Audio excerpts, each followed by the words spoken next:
नमस्कार. मालिकेच्या आजच्या भागामध्ये आपल्याला पाहायला मिळणार आहे की अद्वैतला आता इकडे नैनाने जी फाईल आणून दिलेली आहे डॉक्युमेंटची, म्हणजेच प्रॉपर्टीचे पेपर दिलेले आहेत, त्याच्यामध्ये चांदेकरांच्या घराच्या प्रॉपर्टीचे पेपर आहेत आणि त्याचबरोबर राहुलच्या फ्लॅटचेही पेपर आहेत. मग अद्वैत जेव्हा ते पेपर पाहतो ज्यामध्ये चांदेकरांच्या प्रॉपर्टीचे पेपर असतात, त्याच्यावरती घरातल्या सगळ्यांच्या सह्या झालेल्या असतात आणि अद्वैत त्या पेपरकडे पाहतच राहतो. त्याला धक्का बसतो, म्हणजे हे पॉवर ऑफ अटर्नीचे पेपर असतात आणि त्या पेपरवरती सगळ्यांच्या सह्या झालेल्या असतात घरातल्यांच्या, आणि ते प्रॉपर्टी नावावर करण्याचा जो प्लॅन असतो. आता मात्र अद्वैतला धक्का बसतो. अद्वैत त्यातले काही पेपर जे आहेत ते महत्त्वाचे पेपर कपाटात ठेवतो आणि बाकीचे घेऊन तो पोलीस स्टेशनला निघालेला असतो. आता अद्वैत खाली येत असतो त्यावेळेसच रोहिणी समोर आलेली असते आणि मग अद्वैतला माहिती आहे, आता जवळजवळ अद्वैतला कळलंय की हे सगळं करणारी रोहिणी आहे. तेव्हा मात्र अद्वैतला खूप राग आलेला असतो, परंतु अद्वैत शांतपणेच निघालेला असतो आणि मग जाता जाता अद्वैत सुकन्याला सांगू लागतो. सुकन्याला म्हणतो की सुकन्या, आई आणि आबांनी जर विचारलं तर सांग की मी बाहेर चाललोय. तेव्हा रोहिणी समोर असते. अद्वैतची चावी खाली पडते आणि रोहिणी चावी देण्यासाठी खाली वागते, परंतु अद्वैत मात्र अजिबात तिला ती चावी देऊ देत नाही. अद्वैत म्हणतो माझ्याकडनं पडली आहे ना, मी घेतो. म्हणजे अद्वैतला कळलंय, जवळजवळ त्याचे हाती सगळे पुरावे लागलेले आहेत. त्याला मारणारी रोहिणी आहे, कलाला मारणारी, ही गोष्ट अद्वैतला समजलेली आहे, परंतु अद्वैत मात्र आता पुरावे शोधत आहे आणि एकदा का पुरावे मिळाले की रोहिणी आणि राहुलचा खेळ खल्लास, हे अद्वैतनं ठरवलेलं आहे. मग सुकन्या म्हणते की चालेल. सुकन्या किचनमध्ये असते.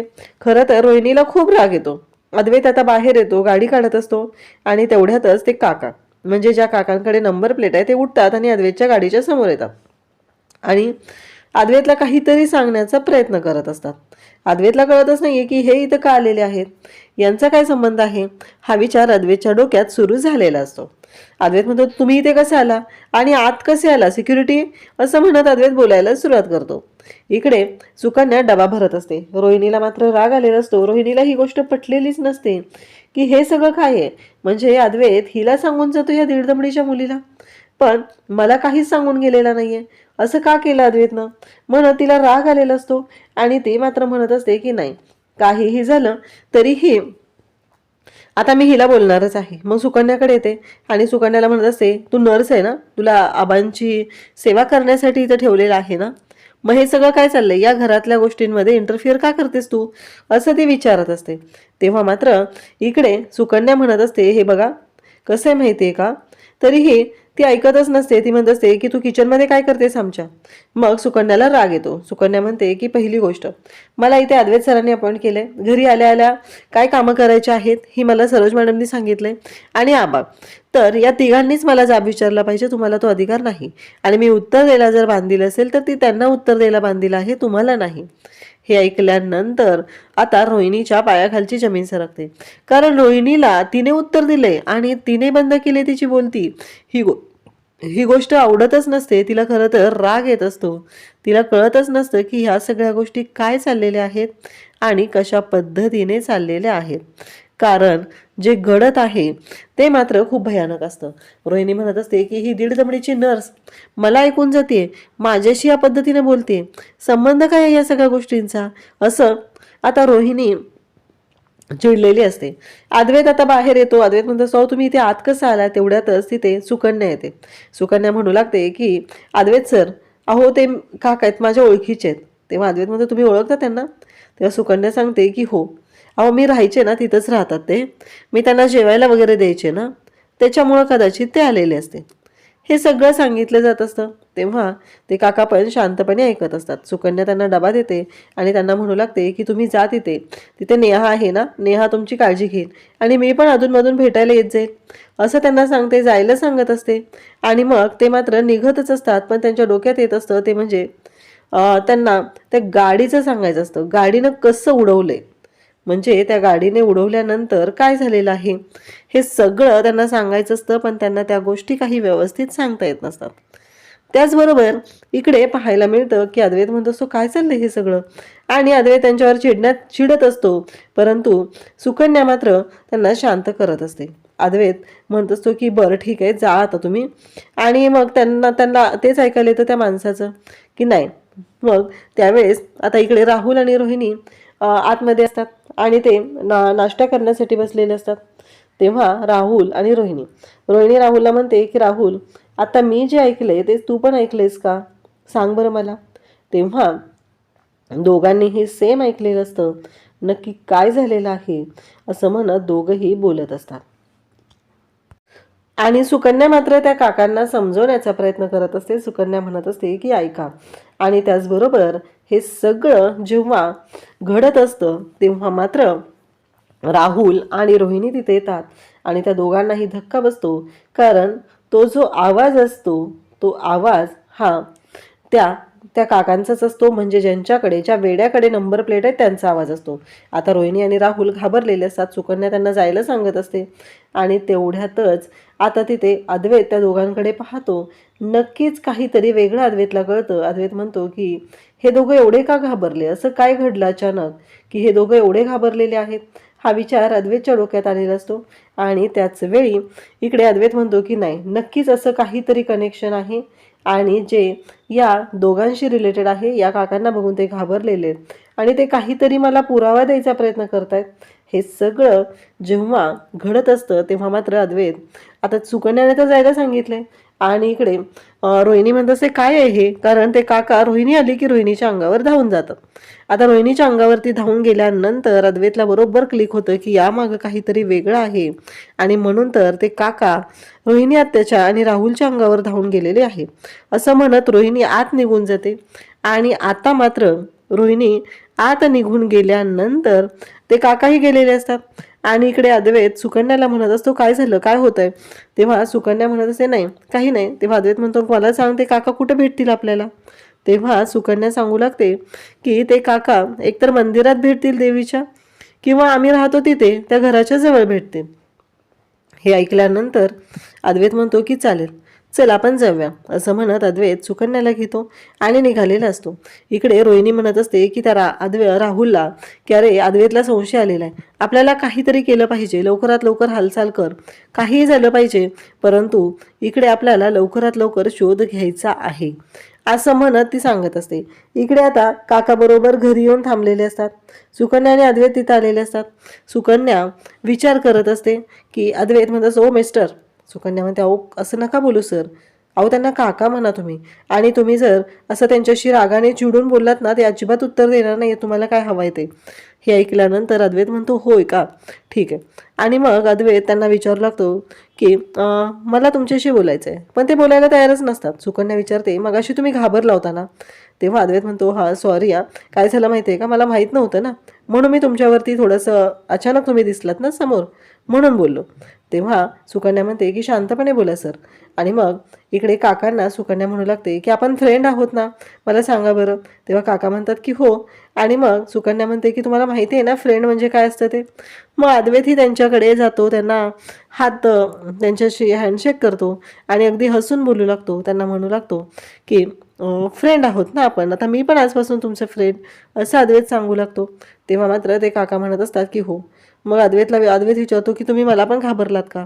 तेव्हा ते काका सांगत असतात की थोडासा. मग सुकन्या त्यांना हँडशेक करते आणि म्हणू लागते आता मला सांगा काका, आपण दोघं फ्रेंड आहोत ना, मग आपला फ्रेंडशिपचा रूल काय आहे. मग अद्वैत जातो आणि गाडीतून जॅकेट काढतो आणि ते काकांना देतो.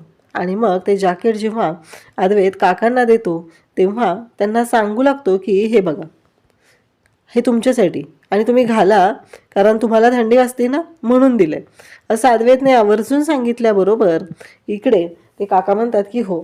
मग सुकन्या अद्वैतला सांगू लागते की अद्वैत सर तुम्हाला एक सांगायचं आहे, त्या काकांकडे ना एक नंबर प्लेट आहे, कदाचित त्याचा आपल्याला फायदा होईल, पण काका ती नंबर प्लेट कोणालाच देत नाही आहेत. तेव्हा अद्वैत म्हणतो काय. तेव्हा सुकन्या सांगते की हो, ती नंबर प्लेट काकांकडे आहे, पण काका ती नंबर प्लेट कोणालाच देत नाही आहेत, अगदी कोणालाच हात लावू देत नाही आहे त्या नंबर प्लेटला. मग मात्र इकडे सुकन्या आणि त्याचबरोबर अद्वैत जॅकेट देतो. सुकन्या काकांना सांगू लागते की फ्रेंडशिपचा नियम काय आहे, आपल्याला जर गिफ्ट दिलं तर आपण पण समोरच्या व्यक्तीला गिफ्ट द्यायचं असं इकडे आता सुकन्याने सांगितल्याबरोबर काका म्हणतात की हो. आणि मग त्यांच्या गाठोड्यातून एक एक गोष्ट काढून ते देऊ लागतात. तेव्हा अद्वैत म्हणतो की नाही मला ते नको आहे. आणि मग नंतर काका ती नंबर प्लेट काढतात आणि अद्वैतला देतात. अद्वैतसाठी खूप मोठा धक्का असतो, कारण ती नंबर प्लेट म्हणजे त्या नंबर प्लेटला रक्त लागलेलं असतं, मागच्या साईडला एक साडीचा तुकडा अडकलेला असतो. आणि मग काका तर खुश झालेले असतात, त्यामुळं त्यांनी अद्वैतला ती नंबर प्लेट दिलेली असते. आणि इकडे अद्वैतनं ती नंबर प्लेट घेतलेली असते.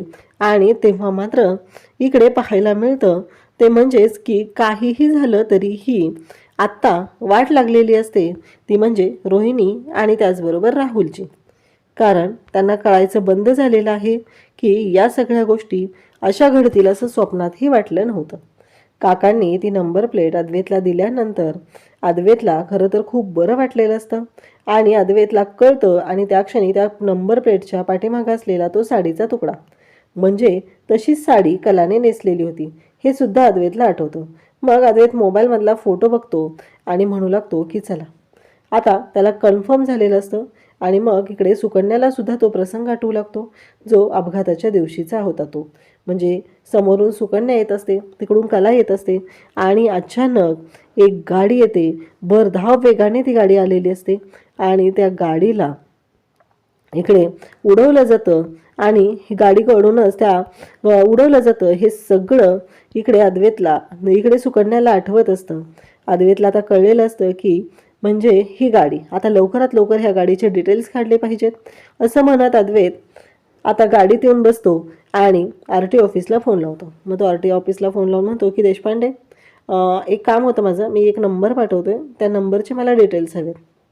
आता मात्र धक्का तर बसलेला असतो की डिटेल्स म्हणजे साधी गोष्ट नसते.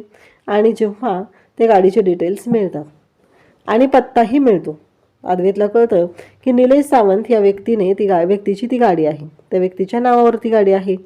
मग अद्वैत म्हणतो की चला, म्हणजे ती गाडी आपल्याला गाडीचा ॲड्रेस तर मिळालेला आहे, परंतु ती गाडी रोहिणीच्या नावावर आहे असा कोणताही पुरावा अजूनपर्यंत मिळालेला नसतो. सुकन्याने डिटेल्स घेतलेले असतात आणि अद्वैत आणि सुकन्या आता पुढचे पुरावे शोधण्यासाठी निघालेले असतात.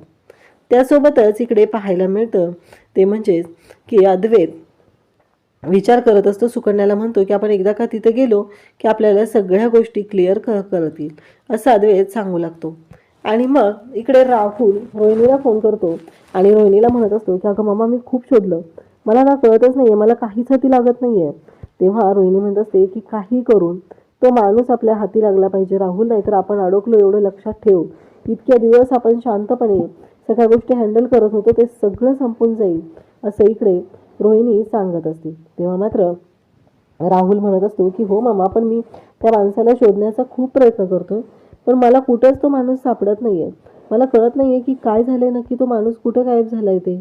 तेव्हा रोहिणी म्हणते काही कर, आणखी माणसं कामाला लाव, पण काहीही झालं तरीही आज तो माणूस सापडलाच पाहिजे असं रोहिणीने स्पष्टपणे सांगितलेलं असतं. आता मात्र अद्वैत आणि त्याचबरोबर सुकन्या आता दोघंही पोचलेले असतात. ते म्हणजे ज्या माणसाच्या नावावर गाडीचं रजिस्ट्रेशन आहे, म्हणजे त्या माणसाचं नाव निलेश सावंत आहे. तिथं पोहोचल्यानंतर अद्वैत त्यांना म्हणतो की निलेश सावंत तुम्हीच ना? तेव्हा ते सांगू लागतात की हो मीच.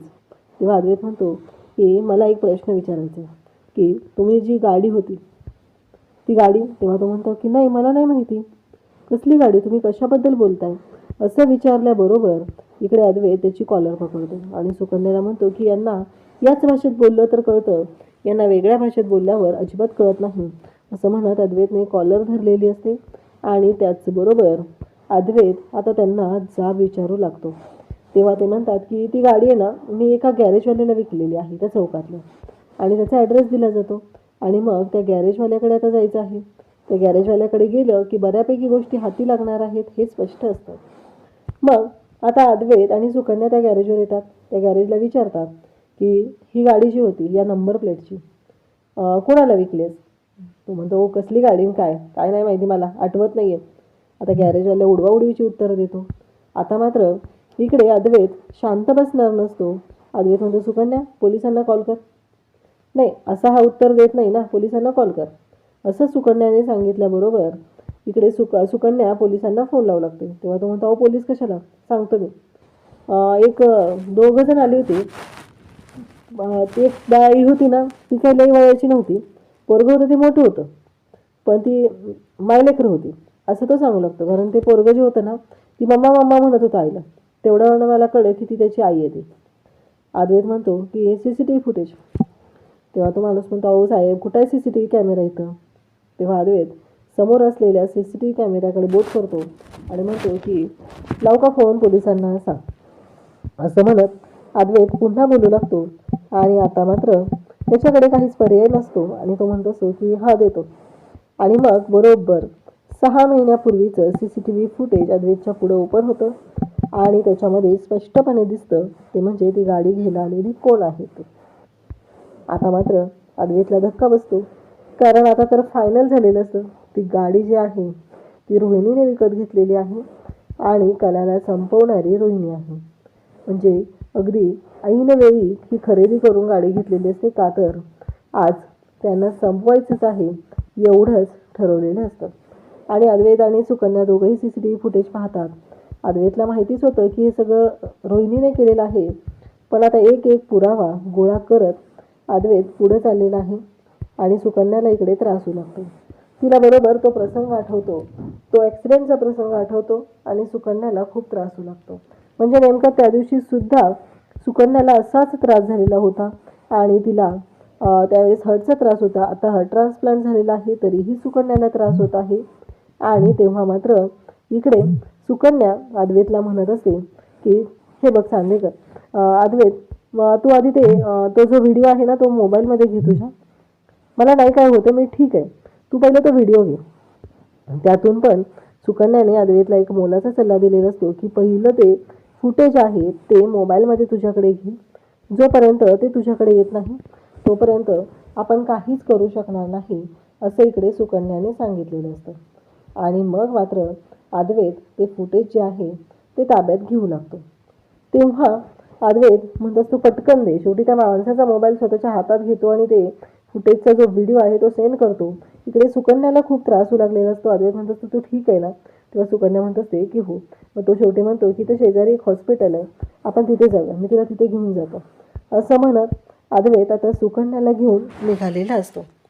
त्याचबरोबर इकडे सुकन्याला त्रास होत असतो, गाडीत बसवतो, तिला पाणी देतो पहिला.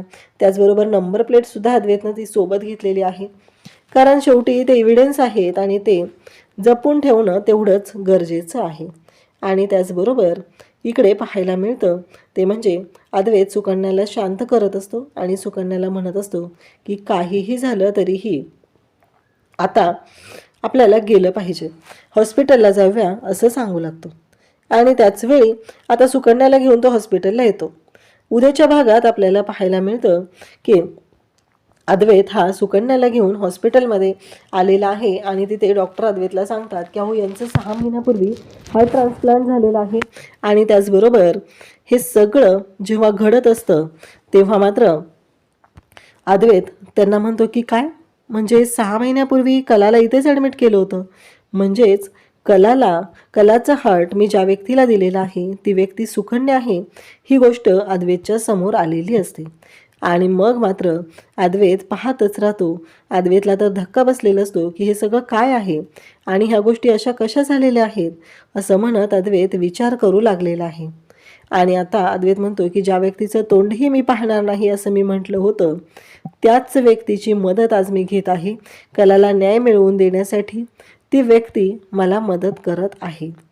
हे ऐकल्यानंतर अद्वैतला खरं तर बरं वाटत आहे आणि कलाचं हृदय तिला दिल्यामुळंच गाडीत असताना ती चांदेकर अशी हाक मारत होती. अशाच अपडेटसाठी चॅनलशी कनेक्ट राहा. थँक्यू.